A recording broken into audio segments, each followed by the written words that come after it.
नमस्कार दोस्तों, स्वागत है आप लोग का हमारे सीनम चैनल पे। मेरा नाम है अभिषेक यादव। दोस्तों, आज हम बहुत ही इम्पोर्टेंट टॉपिक को डिस्कस करेंगे और इस छोटी सी वीडियो के अंदर जो ये टॉपिक है, इससे वो आगे बढ़ने से पहले मैं आप सबको ये बताना चाहूँगा कि इसमें दिए गए सारे विचार मेरे स्वयं के हैं। आप लोग प्लीज़ इसको पर्सनली ना लें, और जो भी इसके ऊपर मैं डिस्कशन करूँगा, क्योंकि ये बहुत ही ज़्यादा सेंसिटिव मुद्दा है, तो इस पे जितनी भी डिस्कशन होगी ये सिर्फ मेरे खुद के शब्द हैं और मेरे खुद की भावनाएं हैं।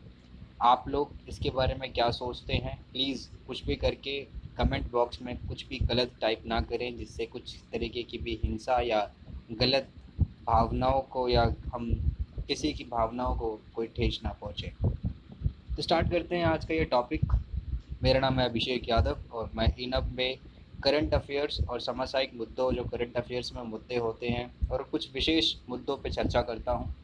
तो आज का हमारा टॉपिक है भारत में सांप्रदायिकता।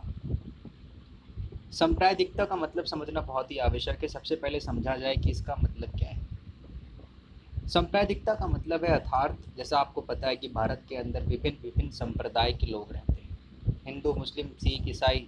जानते ही होंगे, भारत को पहले भी कहा जाता है, अभी भी कहा जाता है, यूनिटी इन डाइवर्सिटी का देश है। पर क्या आपको ऐसा लगता है कि पहले के समय में, और आपने नोटिस भी किया होगा कि पहले से लेकर अब तक, जब से ये ब्रिटिश समुदाय आया, ब्रिटिश लोग आए और 1909 के अंदर कॉम्युनल इलेक्टोरेट की पॉलिसी को इंट्रोड्यूस करा गया मोर्ले मिंटो के द्वारा, उस वक्त से कहीं ना कहीं भारत के अंदर ऐसा देखा गया है कि एक तरीके से आपसी मत, जो आपसी लोग हैं, इनमें एक तरीके से अपनी सांप्रदायिकता को लेके विशेष इनके अंदर विचार आने लग गए। तो चलिए, क्यों ना वीडियो को स्टार्ट करा जाए और इसको हम एक एक स्लाइड करके समझने की कोशिश करेंगे। So let's start. तो सबसे पहला हमारे जो टॉपिक है, समझते हैं कि कम्युनलिज्म का मतलब क्या है। What is the meaning of communalism. So communalism का मतलब क्या होता है कि जब कोई भी इस तरीके से लोगों के अंदर मन में विचार आता है कि पर्टिकुलर किसी एक कम्युनिटी के लिए उनके मन में बड़ा प्रेम भाव उमड़ के आता है, परंतु दूसरी कम्युनिटी के लिए उनके मन में ये विचार हो भी सकता है, नहीं भी हो सकता है। यदि दूसरे कम्युनिटी के लिए भी उनके अंदर ये विचार है तो भाई साहब लड़ाई झगड़ा ही ना हो, परंतु ऐसा नहीं है। ये जो कम्युनलिज्म की जो शिक्षा दी जाती है, जो कम्युनलिज्म को फॉलो किया जाता है, एक तरफ तो ये आपको आपके प्रिंसिपल्स, आपके विचारों को तो समेट के रखेगा, उनकी कल्चरल आइडेंटिटी को बचा कर तो रखेगा, मगर जो समाज के दूसरा हिस्सा है, दूसरे वर्ग हैं, दूसरा संप्रदाय है, ये उसके खिलाफ कहीं ना कहीं एक नफरत फैलाता है। आप इस बात को ऐसे समझिए कि अगर क्लास, एक ही क्लास में दो तीन स्टूडेंट्स हैं और टीचर किसी एक स्टूडेंट को बहुत ज़्यादा चाहने लगता है, तो ये स्वाभाविक है कि दूसरे बच्चों को उस स्टूडेंट्स के साथ किसी भी तरीके की जेलसी फील हो सकती है। तो ये कहीं ना कहीं इसी तरीके से आप कास्टिज्म में लगाइए, यही कॉम्युनलिज्म है, यही सांप्रदायिकता है कि जब किसी एक संप्रदाय के लिए मन में विशेष विचार आते हैं, वो अपने संप्रदाय की जो यूनिटी है, जो कल्चर है, उसको प्रमोट करते हैं, परंतु वहीं पर वो दूसरे कल्चर के लोगों को ठीक नहीं मानते, उनके जो विचार हैं उनके साथ सहमत नहीं होते हैं। तो इसी को हम कहते हैं कम्युनलिज्म। और भारत में तो मुझे लगता है कि इस मुद्दे से बच्चा बच्चा परिचित है, क्योंकि सब पॉलिटिक्स जानते हैं भारत में क्या रंग दिखाती है। अच्छा, हम इसके एस्पेक्ट्स की बात करते हैं तो इसमें दो चीज़ें आप देखेंगे। एक चीज़ तो ये देखेंगे कि इसका एक पॉजिटिव एस्पेक्ट है, एक नेगेटिव एस्पेक्ट है। अगर मैं किसी संप्रदाय के लिए अपने विचार रखता हूँ, मुझे उनके लिए अच्छी भावनाएं हैं, तो मैं ज़रूर चाहूँगा कि उस संप्रदाय का उद्भव हो, उस संप्रदाय में अपलिफ्टमेंट हो, मैं उन लोगों के लिए कुछ करना चाहूँगा। अगर मैं एक मुस्लिम समुदाय से आता हूँ तो मैं ज़रूर चाहूँगा कि मुस्लिम लोगों को शिक्षा मिले, उनको उनके अधिकार मिले। परंतु आप ये चीज़ भी देखेंगे कि ये मेरे एक समुदाय के लिए है, पर्टिकुलर कम्युनिटी के लिए है, दूसरी कम्युनिटी से मेरा कोई लेना देना नहीं है। तो समाज में कभी भी, समाज में अगर एक वर्ग बढ़ता है तो समाज कभी भी ग्रो नहीं करता। समाज को ग्रो करने के लिए सभी वर्गों का इक्वली बढ़ना बहुत ही आवश्यक है। इसको मैं आगे डिस्कस करूँगा, क्या क्या मेजर्स हो सकते हैं, क्या क्या सजेशंस हो सकते हैं ऐसी प्रथाओं को या इस तरीके की चीज़ों को रोकने के लिए। तो मैंने आपको पहले ही बता दिया नेगेटिव में क्या होता है कि अगर मान लीजिए कि मैं आपको बड़ी सिंपल मुद्दे से समझाता हूँ, कोई ए है कोई बी है, तो अगर ए की आइडियोलॉजी बी से मैच नहीं करती है, ए ऐसे काम करता है जो बी को पसंद नहीं है, या बी ऐसे काम करता है जो ए को पसंद नहीं है, तो आपस में क्या होगा, मनमुटाव होगा, क्योंकि दोनों लोग एक दूसरे के विचार के साथ सहमत नहीं है और एक दूसरे की आइडियोलॉजी को, एक दूसरे के संप्रदाय को दूसरे संप्रदाय से ऊंचा दिखाने की कोशिश कर रहे हैं। भारत में कम्युनलिज्म का क्या रूप है, इसको तो मैंने पहले भी बताया कि कहीं ना कहीं आप इसको पॉलिटिकल फिलॉसफी से जोड़ दीजिए। ब्रिटिश काल की भारत करें, आज के समय की बात करें, तो आज आप देखेंगे कि पॉलिटिकल टूल बन चुका है और आज के समय में पॉलिटिकल तरीके से इसका यूटिलाइजेशन किया जाता है। आप देखेंगे कि किस तरीके से दो गुटों के बीच में उनके मतभेद बनाए जाते हैं। एक गुट के प्रति कोई पॉलिसी लाई जाती है ताकि दूसरे गुट के लिए वो चीज़ दिखती है, अच्छा भाई उसके लिए पॉलिसी आ रही है, इसका मतलब ये पार्टी जीत जाएगी। क्योंकि आज आप देखेंगे कि भारत में कम्युनलिज्म इतना ज़्यादा उठ गया है कि पार्टीज स्पेसिफिक स्पेसिफिक मुद्दों पे बनती है। अगर हिंदू के विचारों को बचाना है तो आरएसएस उठ जाती है, हालांकि आरएसएस पार्टी नहीं है बट हिंदू का समर्थन करती है। मुस्लिम के बचाने के लिए मुस्लिम लीग बन जाती है।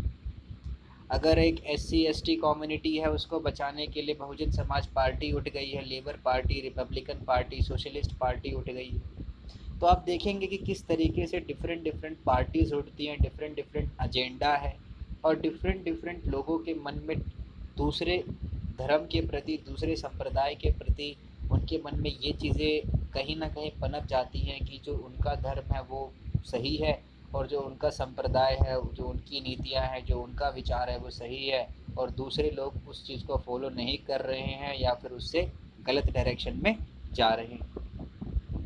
रीज़न क्या है, क्यों भारत के अंदर इतनी कम्युनलिज्म, इतनी सांप्रदायिकता है? तो सबसे पहले मैंने आपको बताया कि ब्रिटिश काल में इसका बहुत अच्छे से इस्तेमाल करा गया था डिवाइड एंड रूल पॉलिसी का।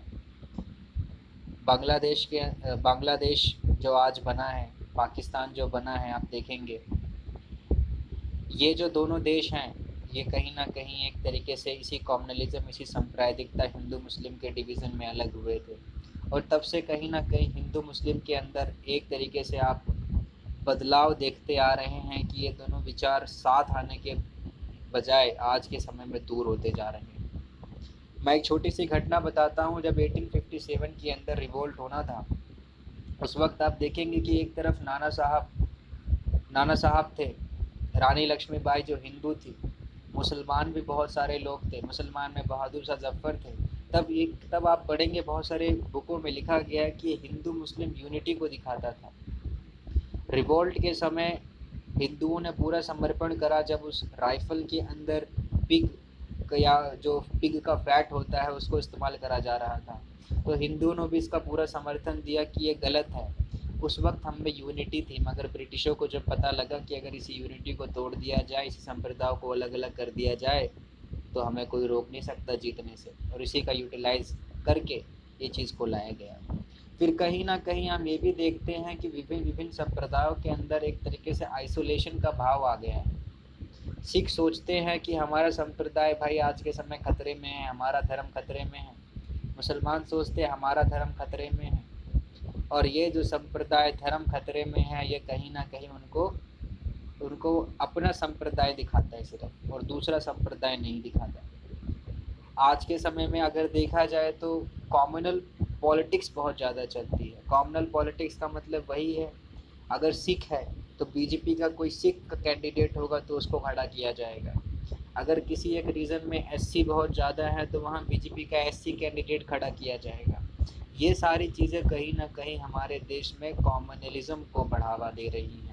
इसे ख़त्म करने के लिए क्या क्या एस्पेक्ट होंगे, इस पे चर्चा करेंगे। इससे पहले एक बार हम देखते हैं क्या क्या फैक्टर्स हैं। मैंने पहले ही बताया डिवाइसिव पॉलिटिक्स, जो कि पहले ही डिस्कस कर चुके हैं। इकोनॉमिक कॉज भी एक कारण है। इकोनॉमिक कॉज को आप ऐसा समझिए कि जब सरकार किसी एक वर्ग के लिए स्पेसिफिक नीतियाँ बनाती हैं तो एक वर्ग का तो अपलिफ्टमेंट होता है, पर दूसरा वर्ग ऐसे सोचता है कि आज भी हम पिछड़े हैं।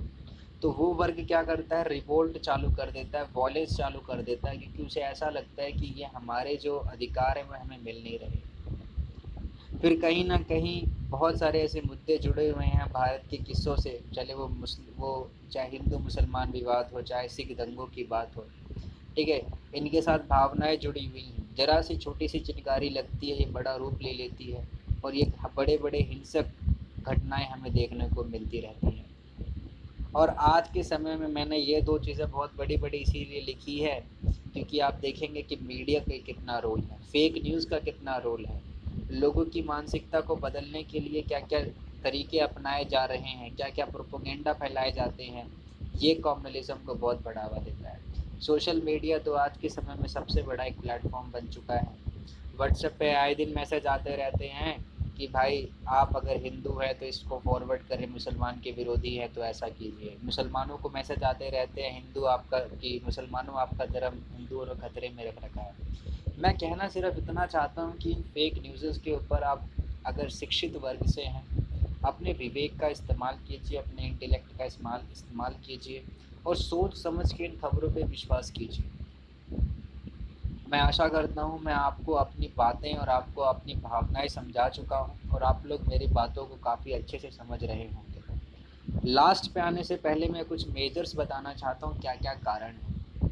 कारण सॉरी आप डिस्कस कर चुके हैं, क्या क्या ऐसे जरिए हो सकते हैं, सजेशंस हो सकते हैं जो ये सांप्रदायिकता को कम करने की कोशिश करें, ख़त्म करने की कोशिश करें। सबसे पहले मैं बताना चाहूँगा कि आप इस चीज़ को नोटिस करें कि सबसे पहले इंडिविजुअल स्तर पे क्या होना चाहिए कि मैं और आपको क्या करना चाहिए। इंडिविजुअली क्या कर सकते हैं, इंडिविजुअली हम ये कर सकते हैं कि हमें एक दूसरे के विचारों के साथ समर्थन देना चाहिए। अगर हमारा विचार सही है तो हमें दूसरे वाले के विचार को भी उतना ही बैलेंस देना चाहिए कि हाँ आपका विचार भी ठीक है। दूसरा इंडिविजुअल के रूप में क्या हो सकता है, कभी भी जब कम्युनल वायलेंस की बात आए तो हमें डिस्कस से उस मुद्दे को सुलझाना चाहिए। लोगों को भड़काने से ज़्यादा अच्छा है कि लोगों को पैसिफाई किया जाए, इन सब मुद्दों को रोका जाए। मॉब लिंचिंग जैसी बड़ी बड़ी घटनाओं से हमारे देश को बचाया जा सकता है यदि इंडिविजुअली लोगों में अवेयरनेस आए। फिर आती है गवर्नमेंट क्या कर सकती है। तो गवर्नमेंट क्या कर सकती है, गवर्नमेंट कुछ ऐसी पॉलिसीज़ इंट्रोड्यूस कर सकती है जिसके कारण जो नीचे के कम्युनिटी के लोग हैं, जो जो ऐसे कम्युनिटी है जो खुद को इनसिक्योर फील करती हैं, उन लोगों के अंदर एक भरोसा आए, उन लोगों के अंदर एक हौसला अफजाई हो। जैसे मैं आपको बताना चाहता हूँ, गवर्नमेंट ने स्टार्ट करा है अनटचेबिलिटी एक्ट, का नाम चेंज करके रख दिया था prevention of atrocities act, SC&ST act, मतलब कि SC और ST के लिए प्रिवेंशन ऑफ एट्रोसिटीज़ एक्ट आया था। तो इसने कहीं ना कहीं SC और ST वर्ग को मजबूत किया। उनके अंदर अब विचार नहीं आएंगे कि हम निम्न वर्ग के नहीं हैं, हमारे अंदर भी हमें भी एक पावर मिली है कि अगर हमारा शोषण होता है, गलत होता है तो हम आवाज़ उठा सकते हैं। फिर सबसे ज़्यादा जो मुझे मोस्ट इम्पॉर्टेंट लगता है वो मैं टेक्नोलॉजी को कहना चाहूँगा कि टेक्नोलॉजी के अंदर ऐसा होना चाहिए कि भाई आप लोग या जो इस भी मैसेज को फॉरवर्ड करते हैं, आप टेक्नोलॉजी के माध्यम से उसकी एक तरीके से ओरिजिनलिटी को पहचानें, फेक मैसेजेस को आगे फॉरवर्ड ना करें जो कि कम्युनलिज्म का हिस्सा बन सकती हैं। आप लोग अपने विवेक शक्ति का इस्तेमाल कीजिए, आप लोग पॉलिटिक्स में ना पड़िए कि किसी संप्रदाय के लिए ये हो रहा है तो हम इसके समक्ष में जाते हैं, ये हो रहा है तो हम इसके समक्ष में जाएंगे। कहने का मतलब सिर्फ ये है कि सोच समझ के, विवेक का इस्तेमाल करके, इंटेलेक्ट का इस्तेमाल करके ही इस तरीके की बीमारियों को हटाया जा सकता है, लोगों को जागरूक बनाया जा सकता है। इसके साथ मैं इस वीडियो को समाप्त करता हूँ। आशा करता हूँ आप लोग को ये वीडियो बहुत पसंद आई होगी। अगर आपको ऐसी वीडियोज़ और पसंद करनी हो, कहने का मतलब और भी चाहिए हो, तो प्लीज़ इसे लाइक कीजिए, कमेंट कीजिए, शेयर कीजिए और बहुत ही जल्दी मैं बहुत सारी और दूसरी वीडियोज़ लाऊँगा। तब तक के लिए ऑल द बेस्ट। और आप लोग मुझे मेरे साथ जुड़ने के लिए नीचे लिंक के अंदर डिस्क्रिप्शन के अंदर एक टेलीग्राम चैनल होगा, आप उस पर क्लिक करके मुझसे जुड़ सकते हैं। अपनी क्योरीज और doubts regarding to any preparation या किसी भी तरह की कंसल्टेशन चाहिए आपको रिलेटेड टू एनी एग्ज़ाम, तो आप मुझसे डिस्कस कर सकते हैं। Thank you very much, thank you and